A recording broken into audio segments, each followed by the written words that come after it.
info africain au fait dans sachet.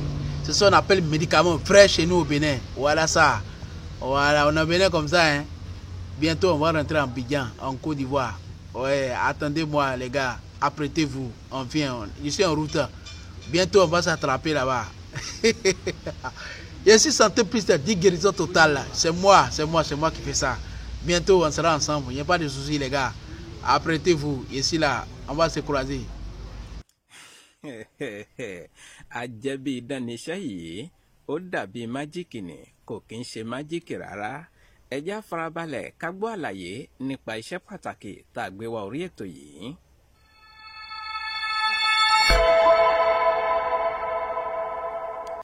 Ẹ wò ó, wọn lẹ́ni tí ò kíni kú lé òun ló pàdánù ẹ káàbọ̀. Ẹ kú lé lórí ìkànnì tá a wà yìí. Ẹ kú lé là ń kára lé. Ẹ káàbọ̀ là ń kèrò ọ̀nà. Wọ́n ní bàbá déwájú lé. Baálé ilé là ń kí ẹlẹ́gbẹ̀jẹ àdó. Bàbá dé ọ̀dẹ̀dẹ̀ lé. Ìyálé ilé là ń kí ẹlẹ́gbẹ̀jẹ ìlẹ̀kẹ̀. Mo kì í nílé lóko lájò àti lẹ́yìn òde. Àrà ọ̀tún tún leléyìí lórí ètò lọ́jọ́ tèní gẹ́gẹ́ bẹ́ẹ̀ ti mọ̀ pé ojúmọ́ kan àrà kan ojúmọ́ kan èdè kan ojúmọ́ kan àṣà kan ni lórí ìkànnì tá a wà yìí. Èmi ni tí ń tòótọ́ Muhammadu Akówódé Bakorede tí gbogbo èèyàn ń pè ní ohun ìfẹsọ̀mídà. Ọmọ oníjà kò mà náà yín náà rèé lórí ètò. Bóyá ẹ bá fẹ́ bá mi ní gbólóhùn, àbẹ́ fẹ́ mọ̀ nípa àkọsẹ̀jáyé yín, àbẹ́ fẹ́ mọ̀ nípa àràwọ̀ yín, ẹ bá mi sọ̀rọ̀ lórí nọ́mbà mi ìtẹ́tìmọ̀ bí ẹni mowó +229 97 74 76 51 fáǹfààní ẹ̀yin tẹ́ gbọ́ English ẹ tẹ +229 97 74 76 51. Ẹ jẹ́ á gbọ́ àlàyé nípa iṣẹ́ pàtàkì tá a gbé wá orí ètò yìí. Ń yà yín lẹ́nu yín pé ṣó pọ́síbù kí wọ́n gbé ike sórí iná kí wọ́n mọ fi ṣe nǹkan. Ètì ń yà yín lẹ́nu yín pé ṣó pọ́síbù kí wọ́n gbé ọ̀rá sórí iná kí wọ́n mọ fi ṣe nǹkan. Kó má yà yín lẹ́nu rárá. Mo ló dàbí májíìkì ni kò kí ń ṣe májíìkì. Iṣẹ́ ọwọ́ dókítà bàbá wa Dr. Santé Prisa láti ìlú Abidjan, iṣẹ́ ọwọ́ wọn ni. Ẹnu oníkọ̀ náà láti ń gbọ́n mọ́ta. Àwọn gangan ni wọ́n yànnàná rẹ̀ fún wa lórí ètò. Ẹ jẹ́ á dọ̀dọ̀ wọn lọ́hùn-ún kí a gbọ́ àlàyé lẹ́kùnrẹ́rẹ́ nípa iṣẹ́ yìí.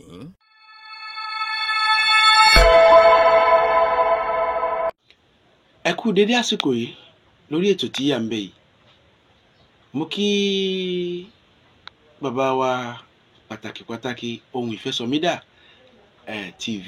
A kí wọn lórí ètò tí à ń bẹ yìí. A kí ọkùnrin bẹ́ẹ̀ ni a kí obìnrin, a sì kí ọmọdé, a kí àgbàlagbà. Lórí ètò yìí lónìí a fẹ́ máa sọ Faransé díẹ̀ ká máa sọ èdè Yorùbá díẹ̀ torí ọ̀pọ̀lọpọ̀ àwọn èèyàn náà ni wọ́n bá wa sọ̀rọ̀ wípé àwọn èèyàn sọ pé àwọn ò gbọ́ Yorùbá, ẹlòmíì kò gbọ́ Yorùbá, ẹlòmíì kò sì gbọ́ Faransé.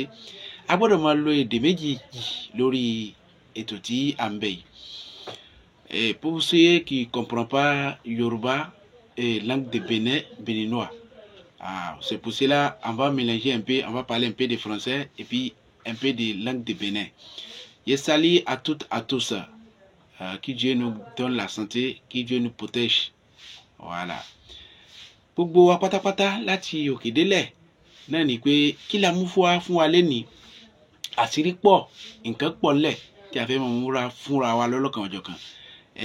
Àṣejẹ èyí tí a múra fún wa lénìí. Eléyìí kì í ṣe dáhùn. Àṣejẹ kòrókòró tó jẹ́ pé nínú nylon bag ni a gbé sórí iná a ó ṣe yóò jìnnà ń bẹ̀. Nínú ke a gbé sínú ẹ̀ a ó ṣe yóò jìnnà ń bẹ̀. Àṣejẹ yìí iṣẹ́ tí wá ń ṣe ó pọ̀ tó jẹ́ pé àyè kò ní gbà wá, àyè ò sí tá a fi ṣàlàyé gbogbo àwọn nǹkan wọ̀nyí lórí ètò tí à ń bẹ yìí.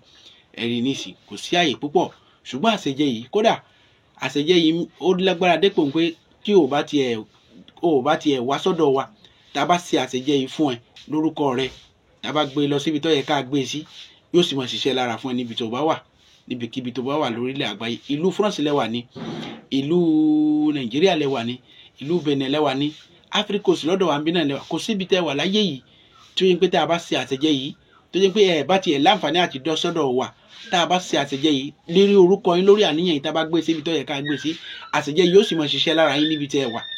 Bẹ́ẹ̀ ni yóò máa ṣiṣẹ́ lára yín níbi tí ẹ wà. Pour tous ceux qui ne comprennent pas la langue béninoise qu'on a parlé tout à l'heure, voici les médicaments, voici les secrets entre nous, chez nous au Bénin. Vous voyez caoutchouc sur les feux, vous voyez sachet sur les feux. Et puis ça ne brûle pas, ça fait cuire œuf. Ça fait cuire œuf et puis on mange. Voilà. C'est pour cela que vous dites qu'il y a beaucoup de secrets. Toi, qu'il y a longtemps, ils ont caché ton secret, ils ont dit ton bonheur. C'est-à-dire, il y a longtemps, les gens, ils cherchent à te tuer. Vous voyez, non? Les gens cherchent à te tuer. C'est-à-dire, ta chance là, ils ont bloqué ça il y a longtemps. On va préparer dans le cachot, tu vas manger. Ils vont débloquer ta chance là. Chance là, ça va débloquer. On va préparer dans le sachet, tu vas manger. Ta chance qu'ils ont bloqué là, ça va débloquer.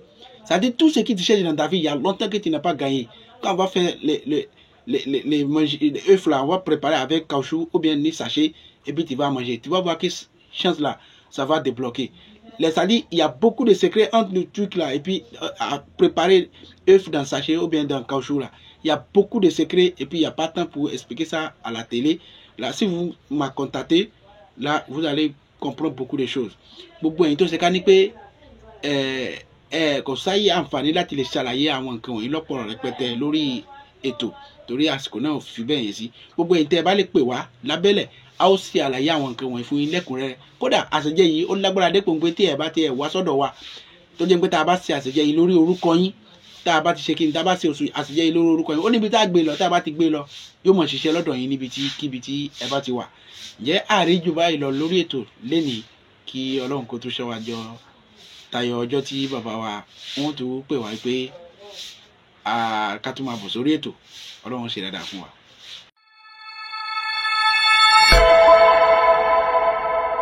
Bẹ́ẹ̀ ni ọ̀rọ̀ láti gbọ́ lẹ́nu dókítà wa Dr. Santé Plus láti ìlú Abidjan.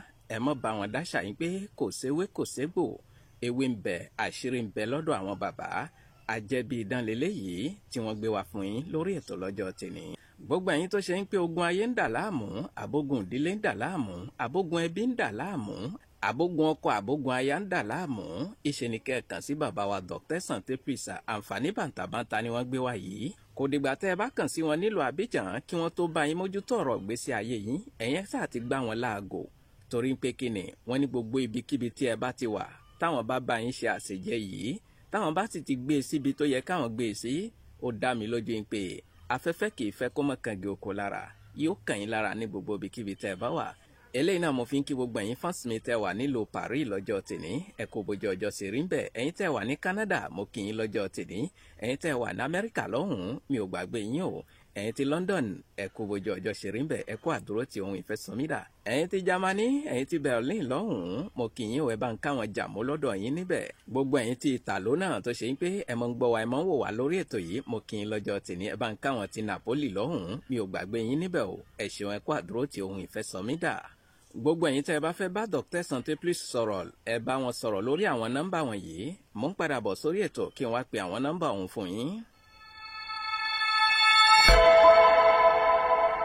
Mo kí yín ẹ káàbọ̀ padà sórí ìkànnì tá a wà yìí mo kí bàbá wa Elhaja Ibrahim Jẹ́gẹ́dẹ́ láti ìlú Pèdèpọ̀ lọ́hùn-ún ìlú abínibí mi nù ẹ kú bójú ọjọ́ ṣe rí ń bẹ̀ àjíǹde ara yóò máa jẹ́ yín bàbá torí ẹ morúkọ tewé ń jẹ́ ẹ morúkọ tégbò ń jẹ́ mi ò ní fi ń ṣàwátì ẹ bá ń kíyà mi àti bàbá mi tí wọ́n bí mi lọ́mọ nílùú Pèdèpọ̀ níbẹ̀. Ẹ wò ó àwọn nọ́mbà tí Dr. wa Santé Plus ń lò ó pọ̀ jàǹtìrẹrẹ tí n bá ní kí n mọ̀ pé fún yín àkókò yóò lọ ẹ wojú ẹ̀rọ yín àwọn nọ́mbà ọ̀hún lẹ̀ ń wò lójú ẹ̀rọ yín lọ́wọ́lọ́wọ́ yìí èyí tó bá wù yín ni kẹ́ ẹ pè níbẹ̀ èyí tó bá wù yín ni kẹ́ ẹ sọ̀rọ̀ sí lórí WhatsApp níbẹ̀ bàbá wa Dr. Santé Plus gangan àwọn ni ó dá yín lóhùn.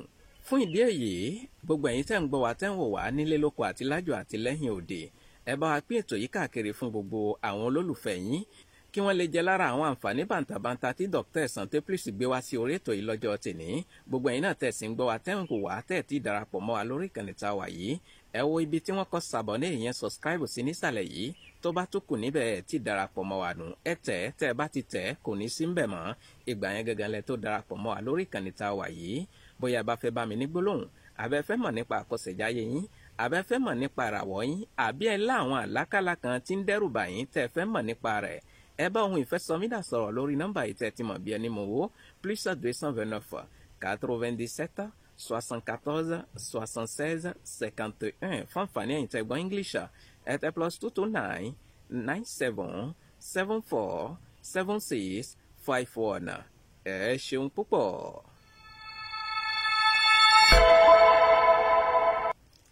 ẹ̀yà àgbẹ̀ mi ṣetán rẹ̀ ló ìdáró bẹ́ẹ̀ lẹ́yà àlùkò mi ṣetán rẹ̀ ló ìkọsùn lékèlékè mi ṣetán rẹ̀ ló ìkẹfun mi máa fi lé ìṣèlọ lọ́jọ́ tèní mi ò ní lọ̀lọ̀ ẹja tó lọ tí ò dé sàlẹ̀ omi bẹ́ẹ̀ ni mi ò ní lọ̀lọ̀ kọ̀ǹkọ̀ tó lọ tí ò dé sàlẹ̀ odò èmi ní màá wá ẹ̀yin ní màá bá ọ̀bẹ níbẹ̀ ṣọ àtẹlẹsẹ̀ àti bẹ̀nàwó ẹni tó bá ní mọ́bọ̀ òun ní ní débà o. Muhammadu Akóredé Akóredé tí gbogbo èèyàn pè ní ohun ìfẹ́ sọmídà Sẹ́ríkì ọlọ́pọlọ nàmbọ̀ wọ́nà máyégún gbogbo sọ̀rọ̀sọ̀rọ̀ mo ń dágbére lórí ètò kìí ṣe tekó kìí ṣe tààrùn ìpàdé mi àti yín ó tó di ní kòpẹ́kòpẹ́ lórí àkọ́tún ètò títí gbà tá a tún máa pàdé mi ò fi sínú ìbànújẹ́ o mi ò ní dé bá yín nínú ìbànújẹ́ ó dàbọ̀.